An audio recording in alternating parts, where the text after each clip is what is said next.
Hello, fellow creatives of the digital age, and welcome back to the AI Writers Connection channel. My name is Mara Gold, and I'm absolutely thrilled to guide you once more through the labyrinth of storytelling as we unleash the power of artificial intelligence on the writing process. Today's session is more of an impromptu. I wanted to see how ChatGPT 4 would actually do with a brand new profile. I have not put anything into this ChatGPT 4, so I was curious to see what it would actually do. Currently, all I have is ChatGPT with DALL-E and browsing and analysis. I don't have some of the other functions that I have on my GPT-4, so this will be interesting. I did this because a lot of people were saying that when they switch from an account that they've been using for a while to a brand new ChatGPT account, that it seems to react different. I figured this would be a really good way to gauge that because I just got through doing a serialized outline for a mafia serialized body that I generated 100 chapters on, and I wanted to see if I could replicate something similar with a brand new one. So I am going to go ahead and pull up my content for my thriller template for the 50 niche templates. I am going to go ahead and select the one for my crime thriller. Oh, we could do a dark web too. Should we do a dark web or should I stick to the crime thriller? We could do dark web. Let's do the dark web. I agree. Okay. I wrote a dark web short story, so I'm excited to see what this spits out. Oh, okay. So let's go ahead and play with this then. Let's see. The prompt starts here. I'm going to grab this content, starting with write out the following, and I'm going to scroll all the way down. I do have it in dark mode. I get migraines fairly easy, so I tend to use really dark background colors. One of the things that I like to do whenever I input my prompts is I like to give it a little bit of additional information. In Claude, I might ask it to give me the tagline, the serialized platform name for the series itself, as well as a title. Sometimes Claude will give that to me, sometimes it won't. Generally, ChatGPT 4 will give it to me when it's not having hiccups. But one of the things that I like to do is take one of my very basic templates and add additional content in here. We have a cybercrime thriller. We know that it is going to be under dark, suspenseful technology focused. One of the things that I like to do is figure out what kind of little premise do I want to use for this? Do I want to start with a premise or do I want to see what the tool comes up with? Now, if I want to see what ChatGPT 4 will come up with without me adding any additional content, I'll generally just plug in my template just like this and tell it to give me my content. And let's see what it gives me. Again, I've not used this chat at all. Here, it did not give me my series name. That is something that I will need to prompt the LLM to give me. One of the things that I do like to do with these basic templates, as I said prior, is I like to wrap a little bit of information in here. Once I start reading this and I determine whether I like the direction it's going or I want to change the direction, I can then tell it to wrap additional information into the framework. So here we have a reformed hacker haunted by a dark past. I have no idea what that dark past is, so I need to feed that information to the LLM. Otherwise, it stays really vague and your story really doesn't go anywhere. You don't end up with those twists, turns, and reversals, so you have to make sure that when you get something vague like haunted by a dark past, that you give the character some type of a background, something to build upon. And let's see, that character must navigate through the seedy underbelly of the dark web when a mysterious entity targets their loved ones. How many is loved ones? Is it one? Is it two? Is it a sister, a brother? Is it parents? Is it a grandparent? Again, that's all really vague. The template is great for giving you information to start with, but as a writer, you're the one that has to come up with some of this information. I am noticing in the brand new Chat GPT-4, it is not filling in my character name or my protagonist name. It's not filling in the Myers-Briggs. And let's see what else it doesn't. It does not fill in the supporting character name. And again, this is a brand new Chat GPT-4. So this is a really good test to see how the content does in a brand new format within Chat GPT-4. It does give me an A story, B story, C story. It is not giving me my information listed here. So what I am going to do is go back in and I am going to ask it to do that framework again, but I'm going to ask it to give me the information that it failed to give me the first time. So just to make sure I dumb this down enough that I can be sure to understand what you're saying you just created a brand new account and it doesn't have any prior knowledge, nor is it trained on any of the things that you expect from it. So you are having to prompt it a little bit more than what you might do with your old accounts because the intuitive part of the AI is not coming into effect yet. That's correct. What I noticed yesterday when I used the same general outline of a prompt, I noticed that it was filling in the title, the subtitle, it was filling in the characters' names, it was giving me the Myers-Briggs information. So this test is actually really interesting to me because when I have other users come to me and say, hey, why is your ChatGPT giving you different information than what it's giving me? I have to take into account that I've been working with my chat profile under my other name since early January. So I'm building that content. And right now, if I were in that other profile, if I started inputting information, there are times when I don't even have to use a full prompt. And just with limited information, it begins to feed me information in the framework or template that I like. I know that it stores some information somehow. I don't know the mechanics behind that, but I can tell you that because I use a lot of my templates repetitively, I now sometimes if I forget to use a template to flesh out my story beats in a specific way, it will automatically spit out the day, the time of day. It'll spit out the POV character. It'll spit out the characters in the chapter, sometimes without me even prompting it in that other profile. This is a brand new profile, so it's not intuitive in that way because I have not used it with repetition over and over. Do you have anything in your custom instructions in the other profile? I do not. I removed everything in my other custom profile. Every now and then I'll use the custom profile. I generally use it if I'm going to doing story beats where I have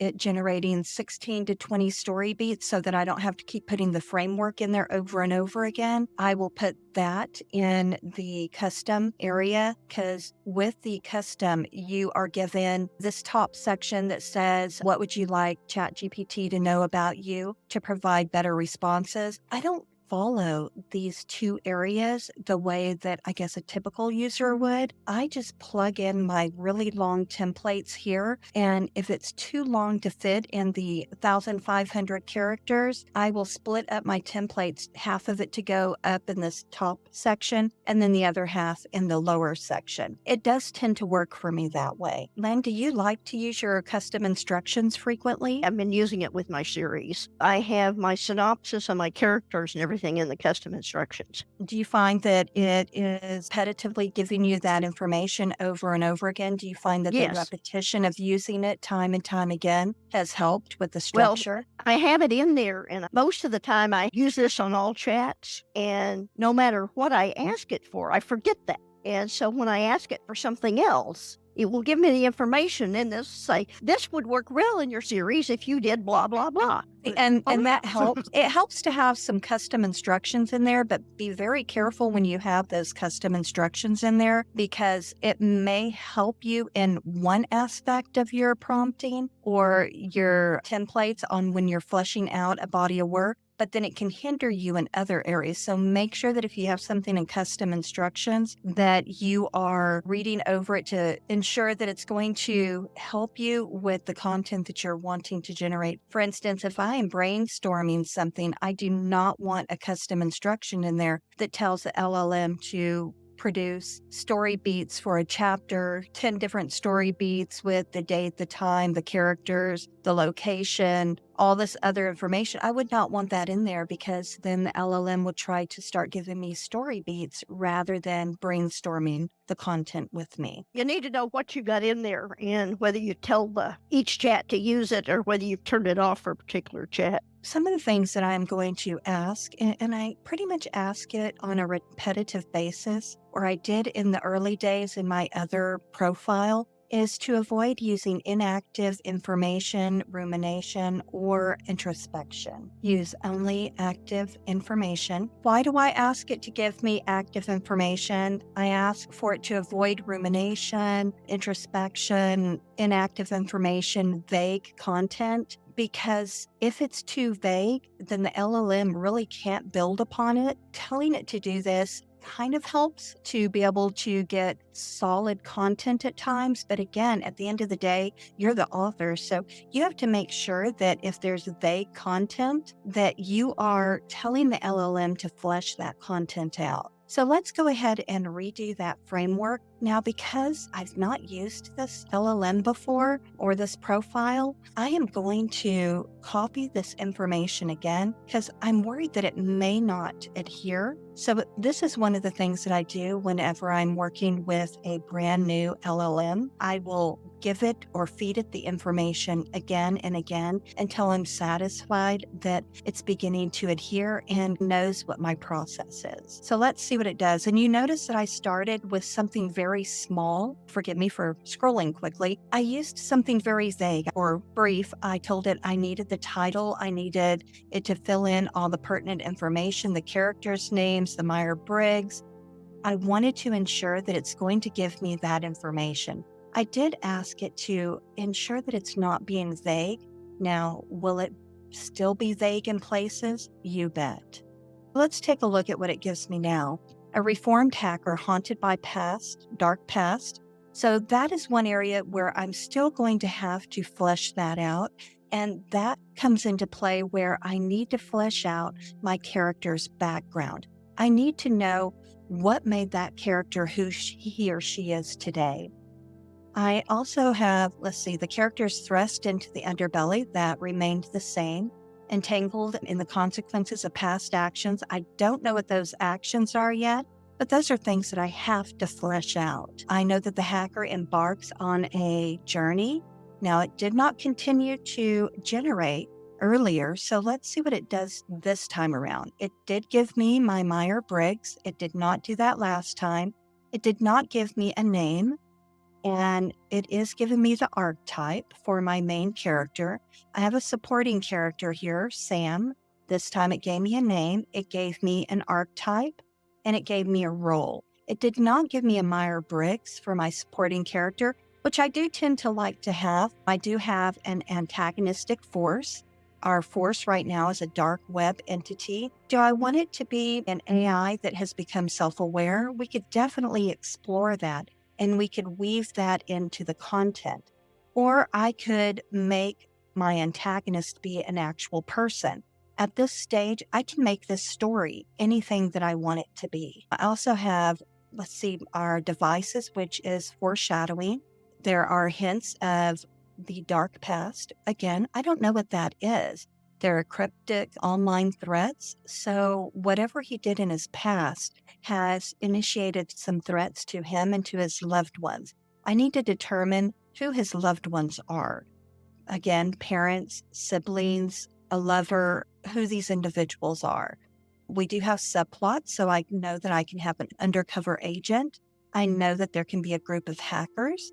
Now, this group of hackers could either be Alex's friends or it could be a group of hackers that are trying to get in that he needs to hack into.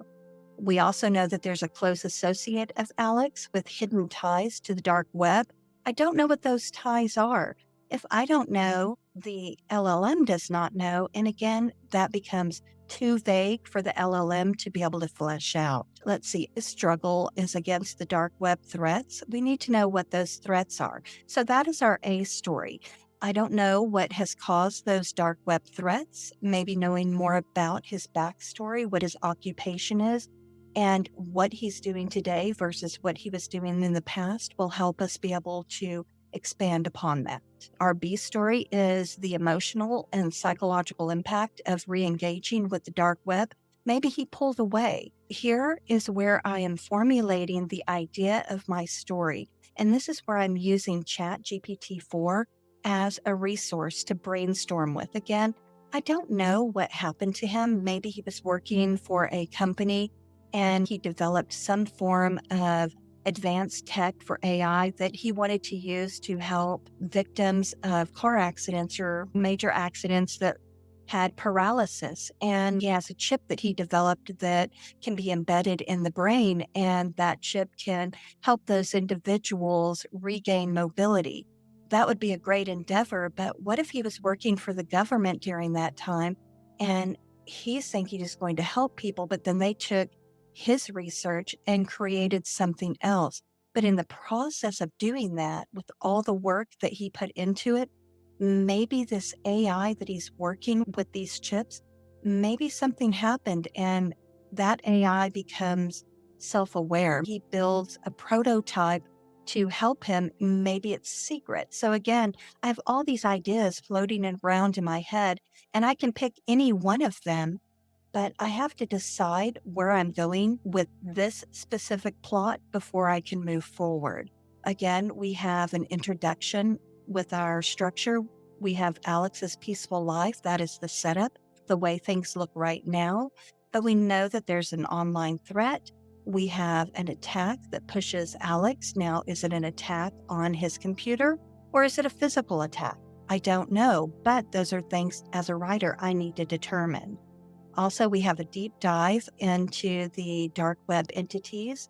Notice how it did not finish.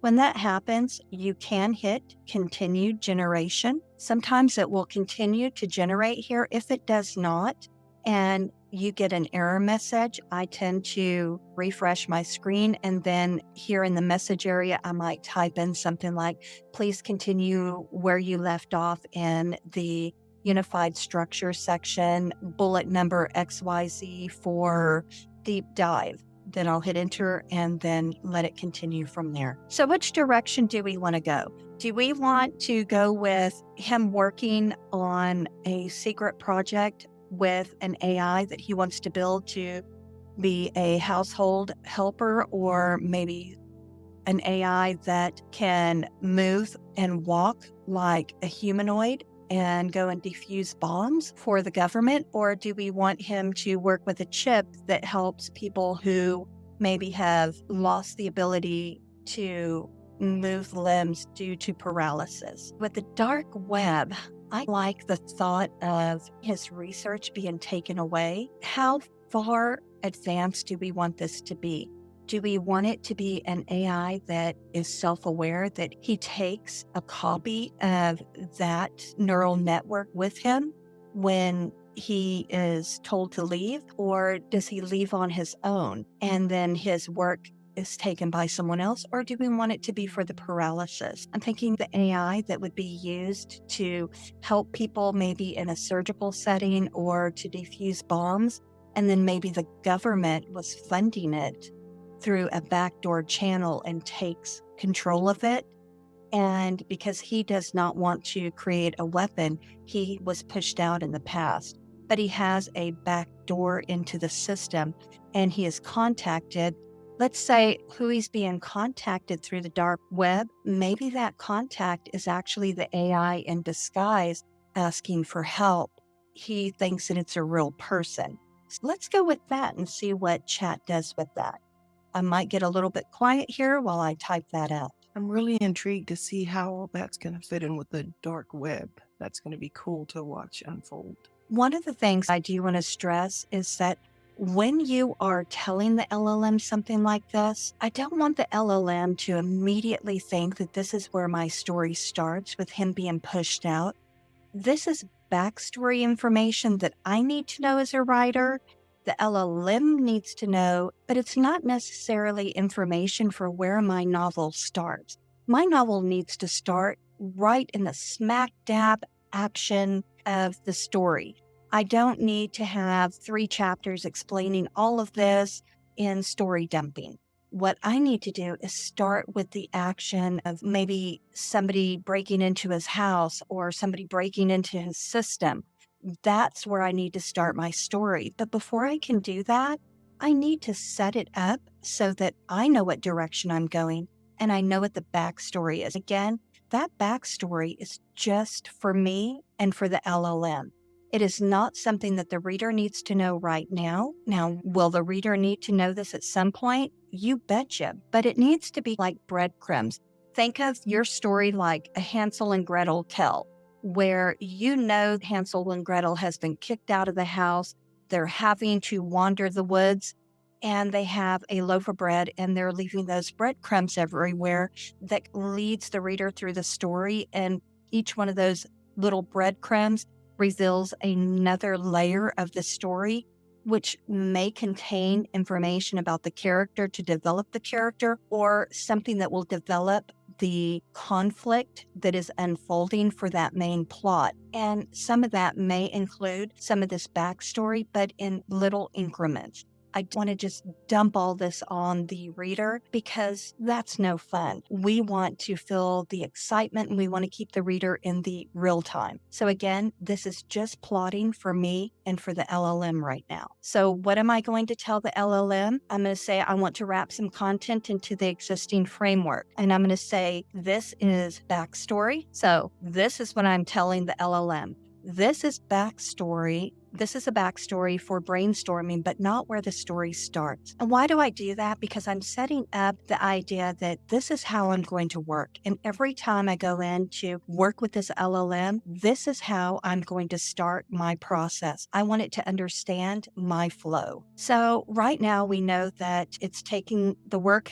He did not want to go into defense. He didn't want his project to be used as a weapon. He doesn't want his work to become or weaponized. And because he wouldn't work in that area of defense, he was pushed out. Now that we know this, I want the story to open. I need to tell the LLM where the story opens. Let's say he's overdrawn. So his bills are overdue. Times are hard. He has bill collectors, so we can expand on that. But we want there to be a glitch in his system. Now, why am I giving it this setup? I want to give it this setup so that it knows exactly where I want the story to start. Prompt it. Once I give it this feedback, we're going to go back and forth. So here I say that there's a glitch in the system, and in parentheses, I'm going to say, or so he thinks, but it's the AI, and I'm stating that it has become self-aware. Now, we need to make sure that we have different types of elements that you might find in the dark web. We'll probably have elements of cryptocurrency in here. We will probably have secret plans that are being sold. So maybe some of the defense plans are being sold on the dark web. I don't know, but this is all stuff we're going to flesh out with the LLM. I'm having a message come through. He doesn't know if that's real. That message to get out of the house, somebody's coming. I don't know if coming with a kill order. Do we want it to be a kill order or to kidnap him? Okay, so I'm going to ask the LLM now to please wrap all this up, and let's discuss this and how it impacts the framework and synopsis. So let's see what it tells us. So it's letting us know that incorporating the new backstory and stuff, that gives a little bit more information on who our character is and sets it up so that we know where things are going. Our backstory expansion kind of lets us know who Alex is, and it lets us know that he was part of that top secret government branch, and it says possibly in a military capacity. In this next go around, I am going to tell it, let's confirm that it is military, and let's see what else. He created the advanced AI. He wanted it to be for peaceful things like peace negotiations, bomb disposal, and so forth. Upon realizing the government intended to repurpose it for military defense, he decided nope, he didn't want to do that. He was cut out of his own project because he would not follow through with it and weaponize it. He has financial struggles. All of that is stuff that's in the past. And let's see where it's going. We know all the information that I asked for has been put in there. Project Lazarus, we'll leave it for now, but we're definitely going to need to change that. Or we can ask it to give me something more original. And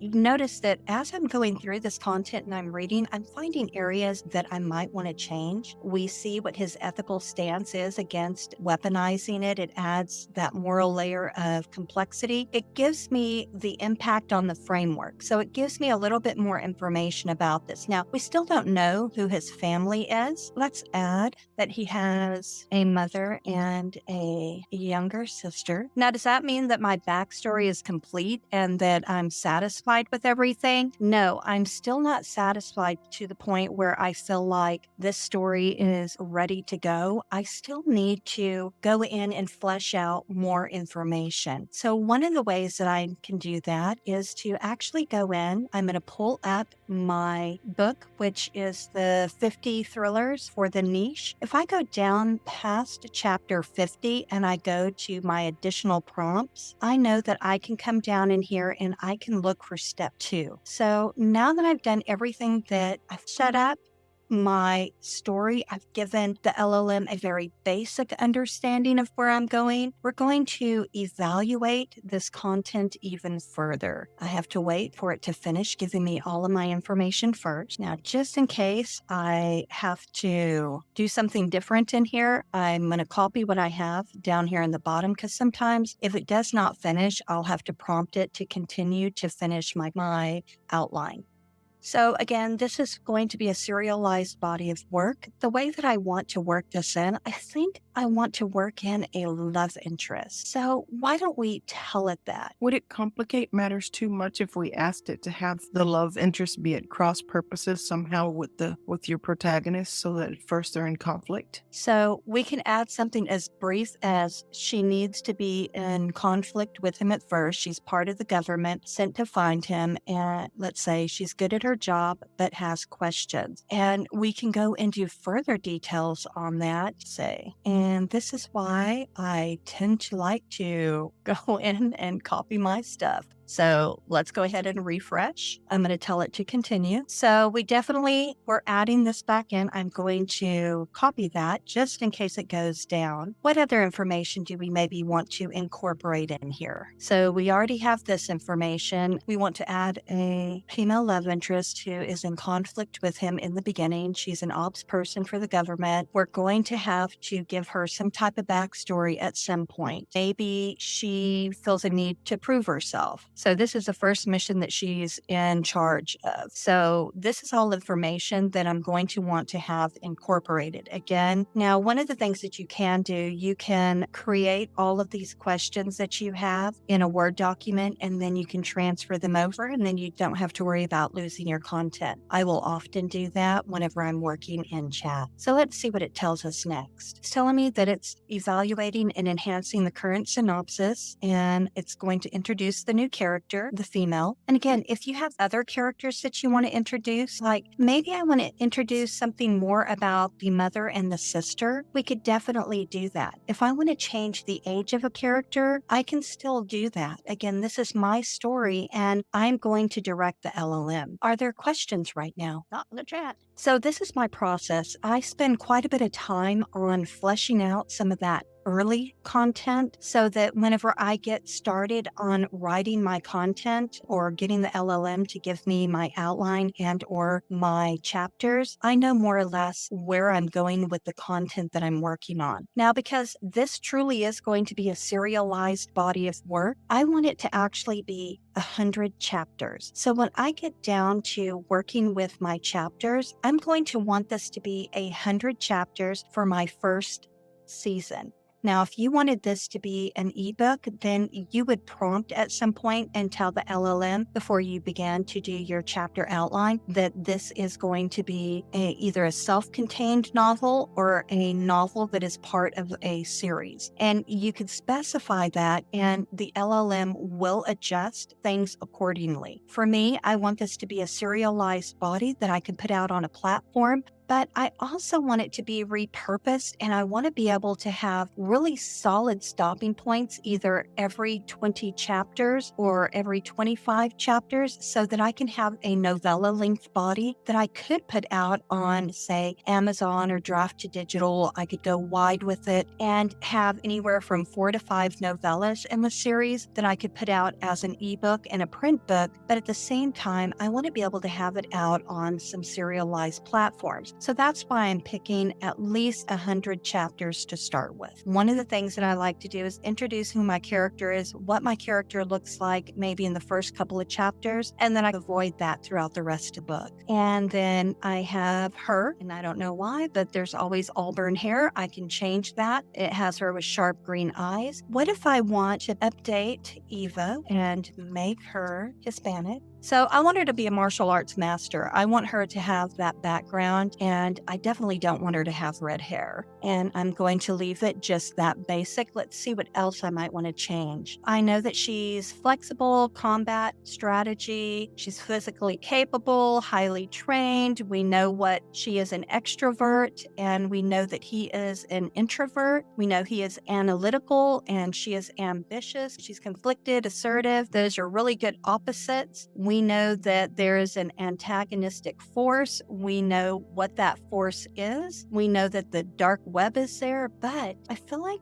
we also need to have an antagonist. So male or female, and we wanted to enhance the other antagonistic forces. I want to see what the LLM will come up with what I have just given it. Now I know who some of the minor characters are, and why do I like the archetype? Because it gives me, at a quick glance, it tells me, oh, okay, so his mother is a caregiver. She's caring. Maybe she is a nurse. Maybe she's not. I don't know. Make Lena Mercer an ER nurse. And we have the younger sister who is 20. So Sophie is a college student. Let's see. We have the Hacker Collective member. We have the head of Project Echo. We'll probably change that. And then we have some of these other individuals. And I'm okay with where those individuals are right now. So it talks about the narrative unfolding, how it unfolds, and I'm going to ask it to update this information and then let it spit that back out at me. While it's doing that, I'm going to go grab my next prompt, which is to write a major character list for the concept. Now, keep in mind, we have been changing some information little by little, and I'm going to ask it to add additional information here. So let's let it finish adding this content, and then we're going to wrap additional information. Now, is all of this set in stone at this point? No, I can still make physical changes before I ever generate a single sentence of prose. So some of the things that I like to do in the major character list, I like to go back over and I consistently, you'll notice I'm telling it to give me the first and last name again, because sometimes when you ask for another list, it will begin to only give you the character's first name. It will leave some people off. And I want to make sure that I have all of the characters that I need. I also want to make sure that I have the archetypes that remain in place. I want the Myers-Briggs information. If you use Enneagrams or any other personality type, you would just go in any of the prompts and change that Myers-Briggs to Enneagram or anything else that you may use. Another thing that I like to do is if they've already been assigned to Myers-Briggs, I want to keep what was already assigned. I also want 5 descriptor words to be listed that kind of give me a bird's eye view of who that person is at a glance. And I need that for my main characters. I need to know, say, for this individual, for Victoria Hill, I already have some descriptor words as cunning, authoritative, cold, ambitious, calculating. It lets me know who she is at a quick glance. But what else does that do? That lets the LLM know what kind of character I have and how to weave her into my story. So now that I have this information, and let's go and make sure that the LLM updated Eva, and we have her down as she is Hispanic now. We have her build. She has long brown hair. She has deep brown eyes. She's skilled in martial arts. She's in the tactical operations and field work. Perfect for her to go and extract and find Alex. So I like where this is going. Remember, this is going to be a high stakes. Now, she's inexperienced in high stake espionage missions, and we can actually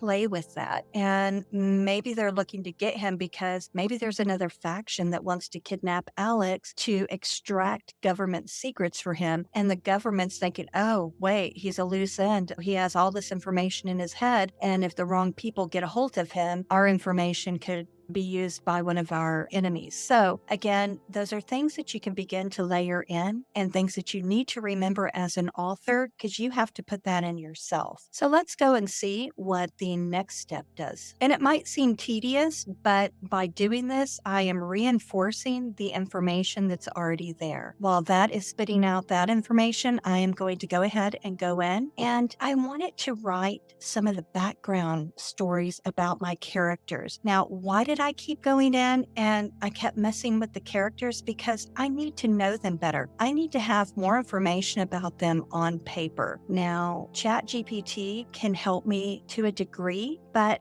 I'm still going to need to make sure that the information that it's producing is going to bode well with my actual story content. And as you see, I do have my major characters and I have my minor characters. If I wanted to have supporting characters, I could do that as well. Now, it talks about the story unfolds over various time frames ranging from intense moments spanning over hours. I like the fact that the LLM is beginning to pick up some of the things that I might want to know about. I'm good with that. Now, could I flesh out these minor characters more? I could, but at this point, I'm comfortable with the information that is in here because I can still control where my chapters go. So I'm going to go on to the next section, which is the backstory, and let's see what the LLM does with the information I've given. At the bottom of this, you'll see that I have colloquial language. Why do I do that? Because I want to set the LLM up to understand that this is modern day and that I don't want the content to feel stiff or forced. So I do find that kind of helps to have that note there at the end. So let's take a look at our people. Again, we have a basic overview. Let's take a look at our backstories. He was a military technologist. He developed advanced AI for peaceful conflict resolution. Can't get that out. So he becomes disillusioned. He's upset with the government. We already know this information. He doesn't want his project weaponized. He has been pushed out. He's in a modest apartment. We have Eva, who is sent to retrieve him. We have Victoria, who is manipulative, highly intelligent. She has an influence with both the government and the dark web circles. She has an ambition for power and control, but at some point, we need a little bit more about her. Now, I'm not sure what kind of backstory I want to give her, but I want to make it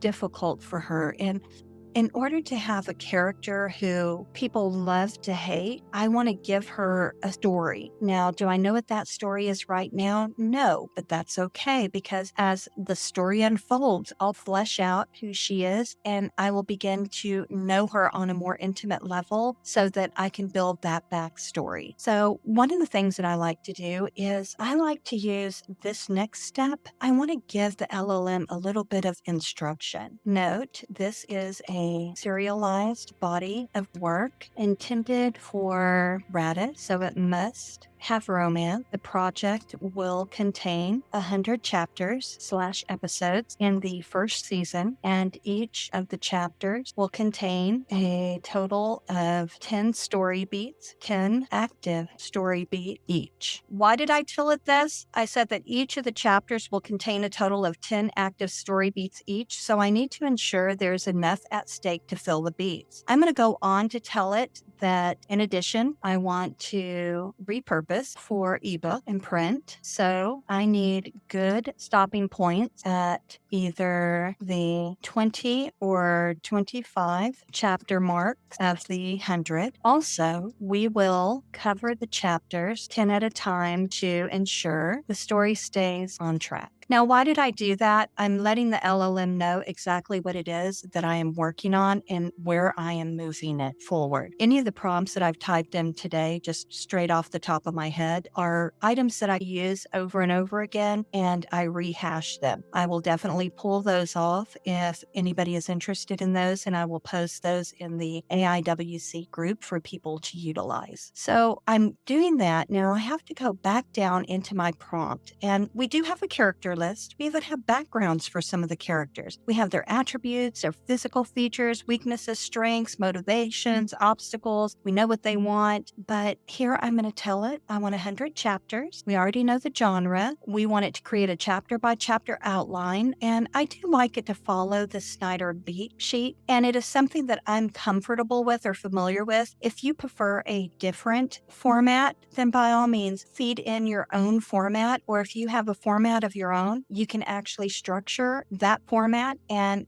give it to the LLM and it will try and follow that. I do want it to identify the catalyst, the debate, the save the cat moment, and each odd chapter should be from the protagonist's point of view and even from the love interest. And I do that because I like to alternate between the two characters. And right here where it says 5 beats, I'm going to say 10. Now, I wouldn't go above 10 here without fleshing out a summary first, like an outline summary, but I did find that working with the LLM, I can actually do 10 beats per chapter. And I found that if I flesh this out for a serialized body and I am controlling what the LLM spits out every 10 chapters, then by the time I hit 50 chapters, I can then ask it to give me a basic summary of all 50 of my chapters, and it will adhere to what we have written. So I like to do that for my serialized bodies. I like to get the summary after I have developed the beats so that I have a summary that follows what it is that I'm wanting. In addition to that, once I finish that first 50 and I get that summary, I have it summarize everything, then I move on to say chapter 51 through 100, and I continue to do that in increments of 10. So let's take a look at what it does here. It is asking it to do the 10 beats in number 4.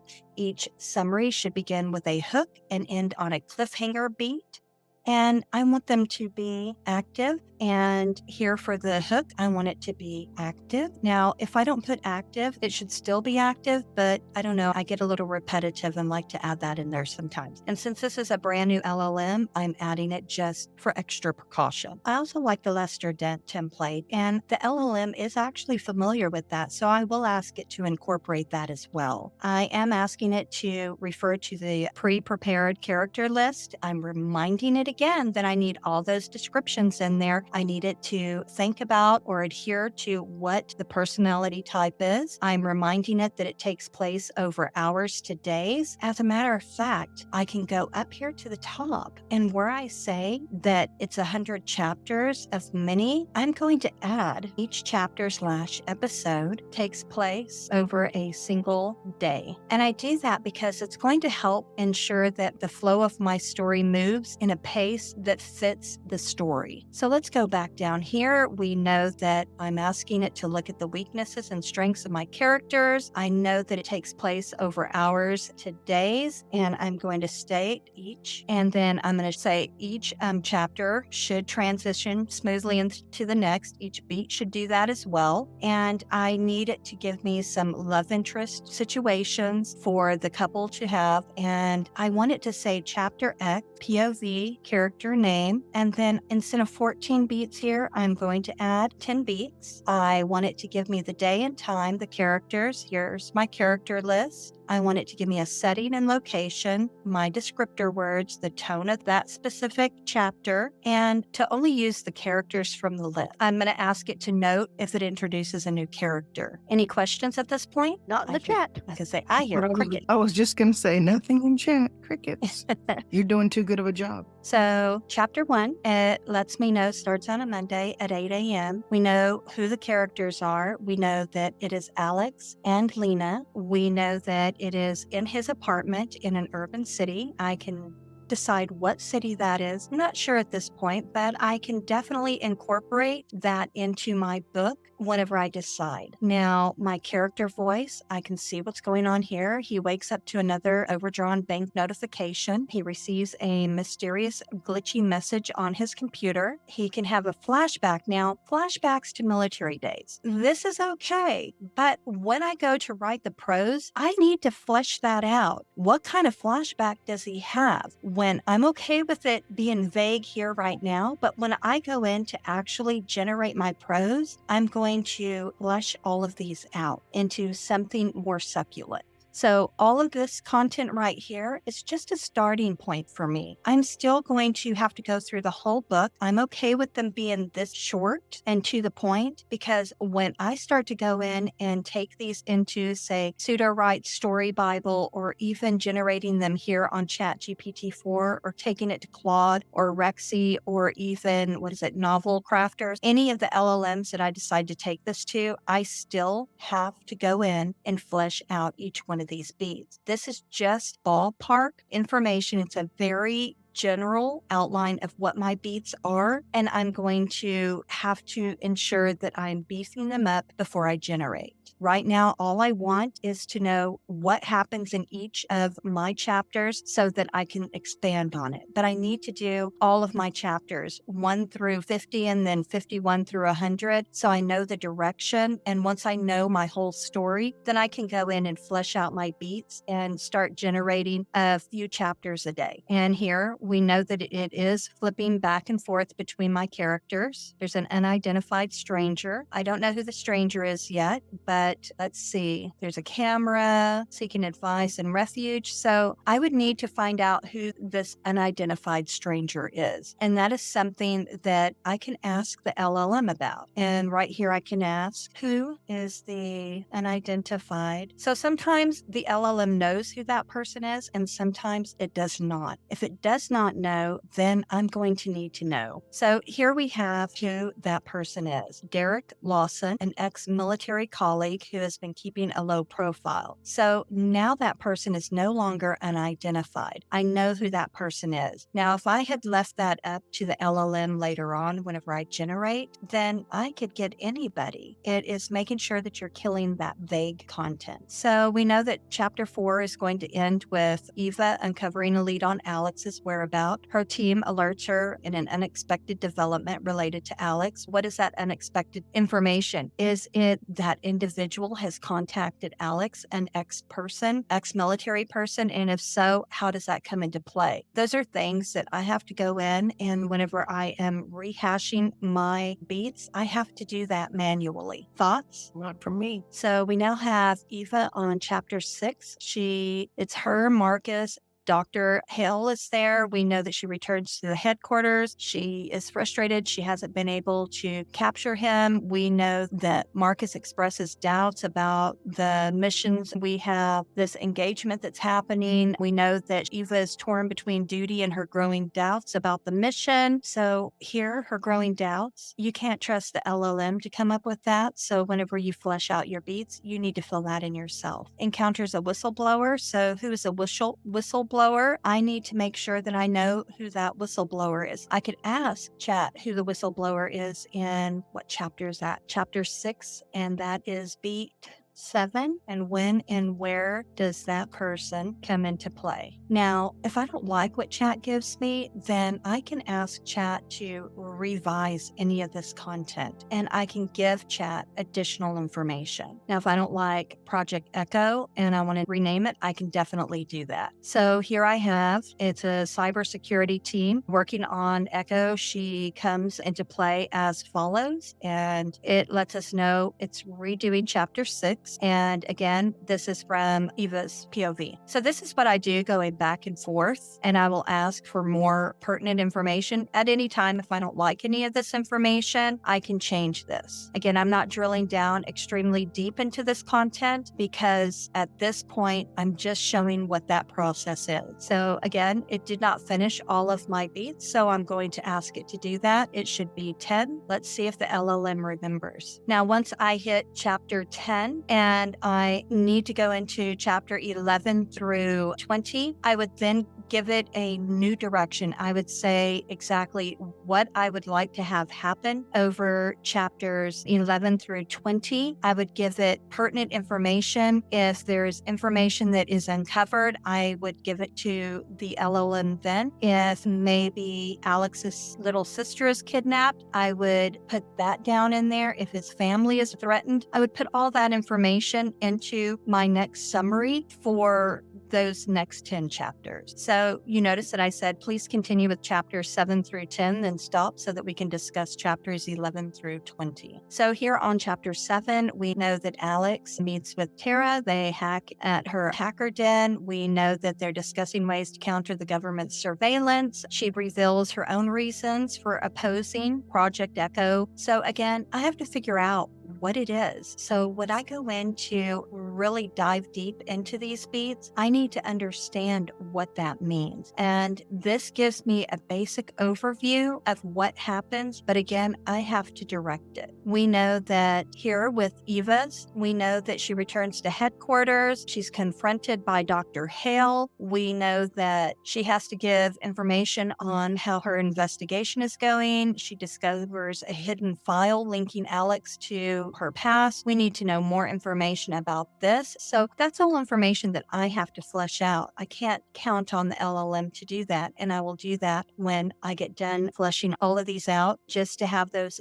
bare boned beats, I will go in and put in that extra information. And here she plans to meet Alex. So right here, we already know that she's beginning to have doubts or feelings that she's not sure how she feels about her mission. 9, we have urban city streets. There's a potential confrontation. He has to recall his military training. So here, I won't say that he has to recall his military training. Whenever I update this later, I will describe that event. So if he is engaged by maybe a rogue faction, I need to input that information. And here it did not finish. Now I can ask it to continue, but chances are sometimes it'll finish, sometimes it does not. So here we have Alex trying to convince Eva to help him expose the government's misuse of his AI. And she's torn between her duty and the truth. So Alex gets an alert on his device and it ends here. Now it lets us know that these chapters set the stage for the evolving relationship between Alex and Eva. That is something that I can further play with when I go in to fully flesh out each one of these beats for generation. At this point, chapters 1 through 10, I have a basic understanding of where it's going, but right now it is not ready for generation. I still have to go in and flesh them out further. So each chapter ends on a note that propels the reader to the next. In the next 10 chapters, 11 through 20, she continues to feel torn between her duty and her moral compass and the information that ties to her. Let's say instead of maybe, she discovers a tie to her brother's death, which was a government cover-up. Inadvertently, she finds out this information. So that can add a layer to the story itself. But let's add something else. Alex's sister is taken. Now, why did I say what I just typed? If I have information that I know I want layered in there, like Alex's sister is taken, she's kidnapped by a rogue faction who wants the framework on the AI that Alex created. The AI unknown to everyone is in parentheses. So the AI unknown to everyone is self-aware, but the reader doesn't know this yet. So only show clues and hints, but not state it. And I do that because I want the AI to plant some of those little Easter eggs, but I don't want it to blatantly come out and say, and unbeknown to someone, this is happening. I don't want that to occur. Now, does that mean that it will or will not happen? Let's see, because this is a new LLM for me. On chapter 15, Alex gets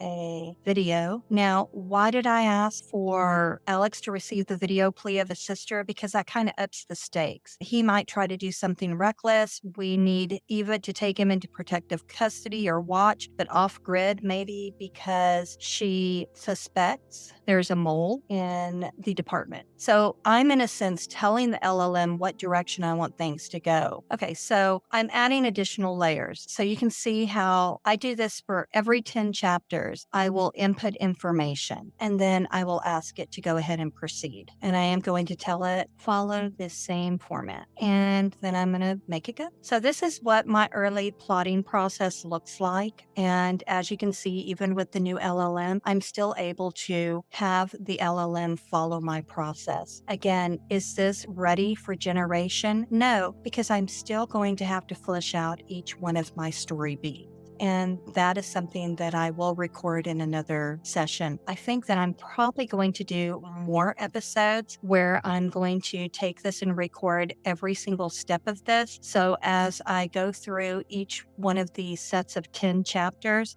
I will record that and put that out on YouTube. So we have a mysterious figure. I'm going to need to flesh out who that figure is. It is probably maybe it can be a reporter, maybe not, but I need to know who that mystery person is. That's one of the things that the LLM loves to do. It loves to have a mystery box, a mystery note, a mystery person, a mystery car. All of those, that content is too vague and you have to flesh that out. Any thoughts, questions? Nothing in chat. Okay. So this is basically what I do when I'm working on a serialized body. Again, I am still very early stage into this project. Once I get done going through all of these, I will change areas that I need to change, having a conversation with the LLM. I will also go in and have it spit out that chapter summary outlines for chapters 1 through 50. And then I will do this same process for 51 through 100. And then after I get all 100 of those chapters, 10 beats each, I will go in and I will work on chapter 1 and I will flesh out every single one of those beats, make sure that it's solid, and I will generally flesh out the first 10. Once I get all of my beats fleshed out, then I can take it into an LLM and begin to have it generate. Cece, I know that you tend to do a lot of like eBooks and print. I know that you've also ventured into the serialized bodies. When you're doing your eBooks versus like a serialized platform, do you find that your process differs greatly between the two? I would have to say no. Okay. And the reason I say that is because all of the stuff that I've put on the serialized platform to date were never written with that in mind. And so I don't know going forward if I will write for the sole purpose of satisfying that market. I think I'll just tend to write what I normally do and then fit it in there. And then fit it in. Yeah, as long as each chapter ends on a hook in one way or another, for me, that's basically serializing it. And that's what I do with normal books anyway. I don't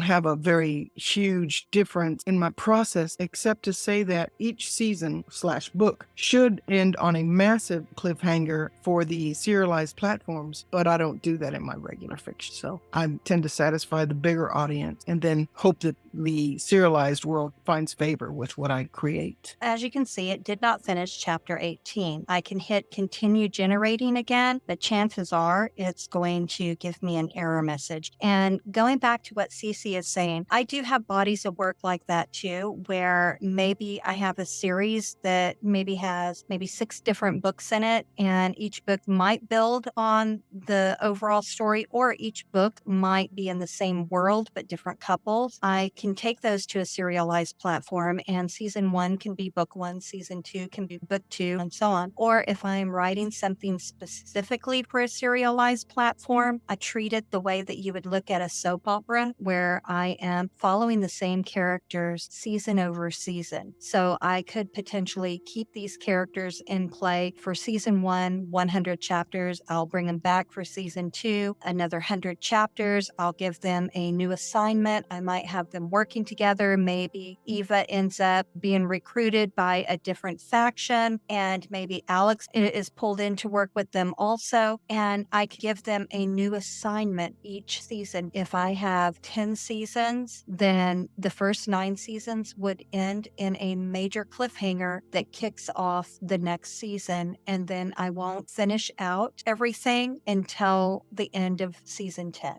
Thoughts? Question? Yeah, no, that's interesting. And here's the way I see it. Remember in the old days, we would watch, when seasons were truly seasons, you would watch a show and it would end in spring and you'd have to come back in the fall to find out who shot JR, or whatever the cliffhanger was, say on Suits, or say on Succession, or say on any of the Yes. that we now binge. But now, because of the binging, because of the streaming, because of the video on demand per se, a lot of that is gone because the seasons have now begun to merge because you can binge them. So Yes. the big fat cliffhangers that would keep an audience hooked and coming in at the beginning of the next season, that concept only lasts for as long as first viewing of that goes. Say Stranger Things. Boy, we had to find out what happened. And then the second season comes out. And again, after the second season, we got to find out what happened. But then people who weren't the first viewers who watch it when most of the seasons are out and they're binging it, they're not having that effect of salivating and waiting for the next season to start, which could be a year or 3 months or whatever, however long it takes. So it's funny that Serialized per se, like even on Radish, if you've got 50 seasons, which is 50 books, they don't have to wait for a season. It's seamless. You go from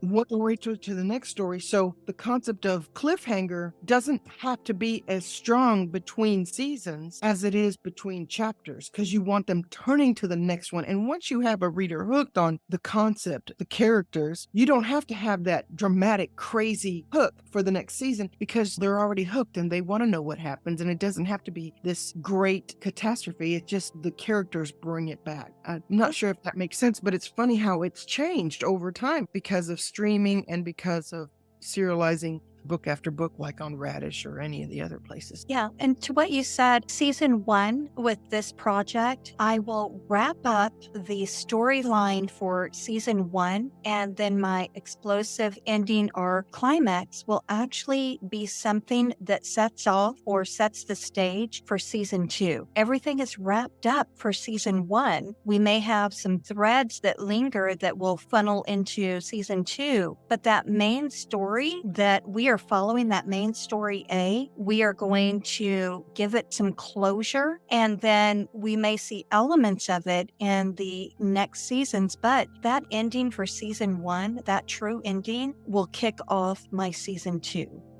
And It has yeah. to. It has Well, to. and it's interesting because I know that like on some of your works, maybe you have 8 books, and each book might be about a different couple, but they all share the same world. But it's about those couples either happy for now or happy ever after endings. But you might have John and Jenny in book 1 and you get their ending. And then in book 2, you might have Deborah and Drake who get their happy ending. And that's okay too. If you have books that you are able to use as seasons, the readers will still be able to follow the flow. Especially, I know that you like to have, like in book 1, you have your main characters, but then you sometimes introduce a cameo character or characters that you use in your next book so that the reader's familiar with them. Will you talk a little bit about that? Yeah. So say our book, of course, you always want to try to make your first books your strongest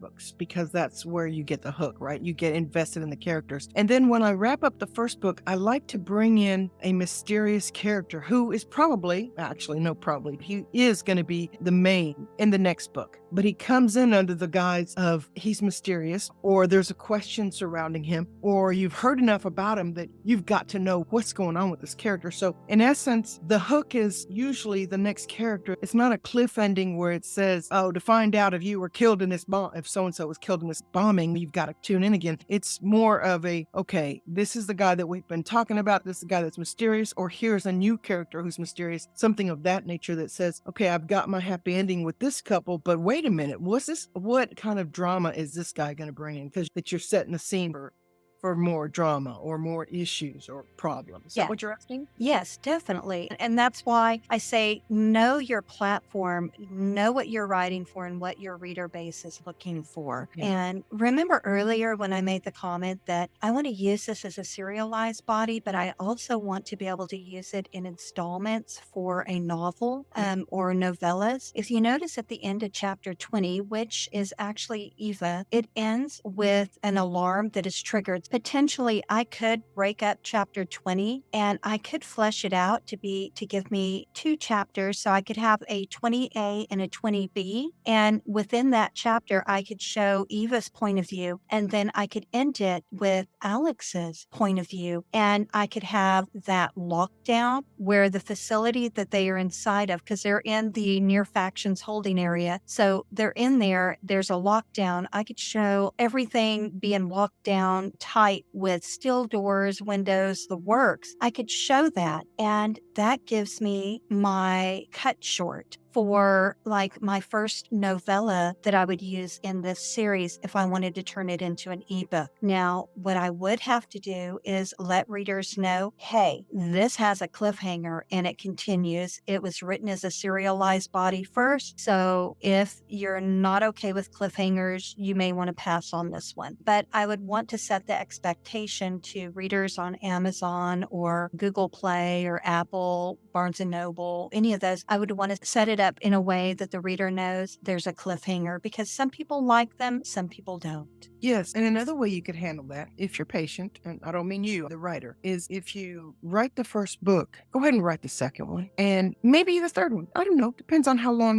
each installment is. But if you can wait it out just a little bit and release them together, 1 and 2, or 1, 2, and 3 in close succession, that will give the reader, number one, it tells them you mean it. You are invested in this. You're not just going to be a one-off. Oh, this is one book and then I got bored or I got tired or I decided to go to a different genre. You've got 3 books to hook them in, because you only get one chance for a first impression, and hopefully your first impression is something that keeps people wanting to come back and gets them invested. So if you can be patient and you feel like your cliffhanger is so strong that it might upset people that they're not getting something more satisfying, you can always just release second one. And so you have a cliffhanger on all of them, but at least they know, hey, I mean it. I'm here with you guys. I'm going to keep giving you these characters and this story, and I'm invested. And that way you avoid bitter feelings and maybe some bitter reviews. Yeah. So, And the good thing about if you write in this process and you want to repurpose your serialized body to be an ebook, then you already have it on a serialized platform. Just finish the whole first season. If you end up having, say, 20 chapters per book and you have 5 books that you can draw, you know what? Finish that first season on your serialized platform, then repurpose the content into 4 or 5 novellas, and then you can drop them all at the same time if you want to. And that way the readers know, hey, you know what? There is something out here. Let me read these. But if your 5th book or 4th book ends on a cliffhanger that alludes to the next story, you want to make sure that you end that first series, that first season of 4 or 5 books. You want to make sure that you give them a feel-good ending, and then you could add, say, an epilogue that shows, oh, look at the adventure that's going to kick off now. And that way the reader feels like they have an ending to that first series before you go into a sub-series. I want to thank y'all for participating. Again, this was just an impromptu session, and I might have a few more of these just so that if people want to see what the process is and want to ask questions along the way, they are welcome to do so. Again, if you have questions, let us know. And Cece, do you want to take it away for the end? thanks for joining us. Don't forget to subscribe. And don't forget to ring the bell. Ding.